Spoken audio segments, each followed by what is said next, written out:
President Biden was in California today campaigning for Governor Gavin Newsom ahead of tomorrow's historic recall election.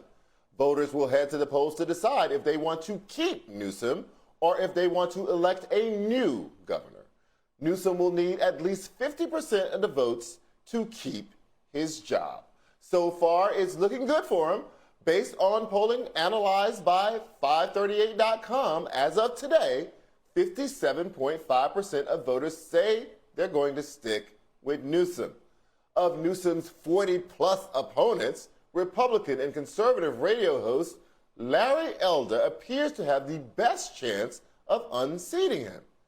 Elder just needs Newsom to get under 50% of the vote, and he could very well become the first black governor, a Republican one at that, of a very blue state. Elder says his first order of business would be to repeal the weekly COVID testing and mask requirements for state workers.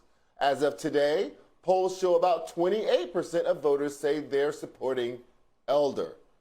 California state records show that there have been 179 recall attempts since 1913. Only 11 have actually qualified for the ballot, and of those, only 6 have been successful. Governor Gray Davis was the only California governor recalled, and that was in 2003. But will Newsom be the second?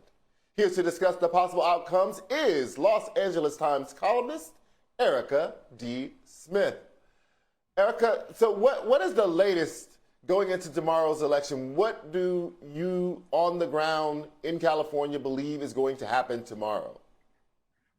Well, thanks. First of all, thanks for having me on. Right now, I think the Democrats are pretty confident, kind of as your polling was saying from 538, that Newsom will remain in office.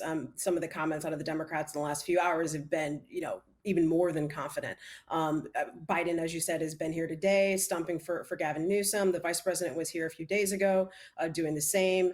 We're kind of at an advantage in some ways, I think, for the Democrats, that in California, everybody is mailed a ballot. And so people who even didn't know the election was happening suddenly had a ballot in their inbox or their mailbox and had to kind of figure out what was going on. So I think that has benefited the Democrats. But I think people are ready for this to be over one way or the other. And it looks like for now that Newsom's going to stay in office. And there was some issue about, whether or not the strategy of just saying no and not voting on the second question was the proper way to deal with this. Explain how that could be confusing and actually work against Democrats in some sort of way. Whether or not somebody votes on both lines in the ballot, both do you want to keep Newsom and then who do you want to replace him? Yeah, as you mentioned, there's 2 questions on the ballot. The first question is basically, do we want to recall Newsom? And if the answer is yes, then there's a second question of who would replace them. So no matter how you vote on the first question, you can vote on the second question. The Newsom campaign had basically kind of cleared the field so that no other Democrat would run in his place. So people wouldn't be tempted to be upset with Newsom and say that we want to have this Democrat instead. So basically the voters who were left leaning or obviously overwhelming in California by numbers had basically no Democrats to pick from that are viable candidates. I think our next highest polling person is a YouTube personality, to give you an example. And so the idea being that but the problem is that if enough people voted to recall Newsom and that there weren't enough people consolidating around a specific Democratic candidate, then the Republican candidate who got the most votes would win, and that would be Larry Elder. And he is leading the polls as a replacement, mainly because the Republican Party has, for the most part, coalesced around him as a candidate, even though there are about 40 some odd other people, I think vast majority of whom are Republican, who are running. Let's talk about Larry Elder for a little bit. You last month published a column where you called Elder the black face of white supremacy. What do you mean by that?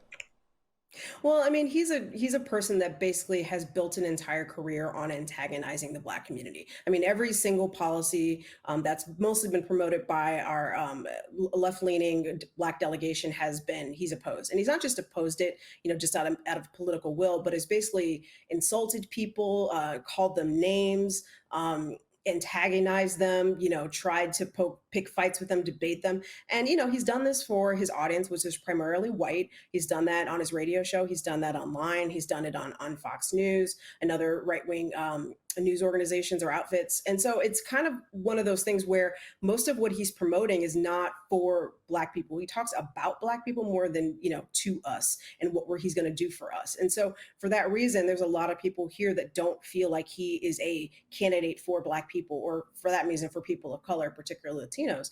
So that's kind of what I meant by that. And I obviously struck a chord with him. So, what do you think the impact of as for, right now it doesn't look like he's going to win. But let's say he does. What would be the impact on California, in particular Black people in California, if Larry Elder became the first Black governor of the state of California? Well, the most immediate thing, and I think you mentioned this in your Republican governor mentioned in your opening, was that he wants to get rid of a lot of the mandates for COVID vaccines, and also probably masks. I mean, and right now in California, is true in lots of states, we still have a disproportionate number of Black Californians and Latino Californians who are dying and getting sick of COVID. And so by getting rid of those mandates would seem to frankly be working. And our vaccination rate, last I checked, was around 80%. It's getting people to get out and get their shots. And we're going to be looking at, I guess, potentially a booster shot at some point. So that's going to come into play. Another area just has been, everybody since, the death of George Floyd, or the murder of George Floyd, has been talking about systemic racism and ways that we can improve our systems to make them better. And that's definitely been happening in Sacramento at the Capitol. And, Larry Elder is a person that doesn't believe that systemic racism exists. So I imagine a lot of those conversations will come to a stop. He also is a person that believes the minimum wage should be zero. So what, he has over that power that could affect that. I mean, the one thing that California has going for it is we have a supermajority in the legislature, so that they would be able to block a lot of his policies, but he's still got appointments. He's still got a lot of other things at the governor's office as governor that he would be able to do that would definitely affect people of color, and particularly Black people in California. Erika D. Smith, thank you for your time tonight. We will be watching this election tomorrow night. I think the polls will be closing about the time this show comes on. So we'll be giving whatever news that we have at that time, and we will give whatever news that develops through the show tomorrow night. Thank you so much for your time tonight. More Prime after the break.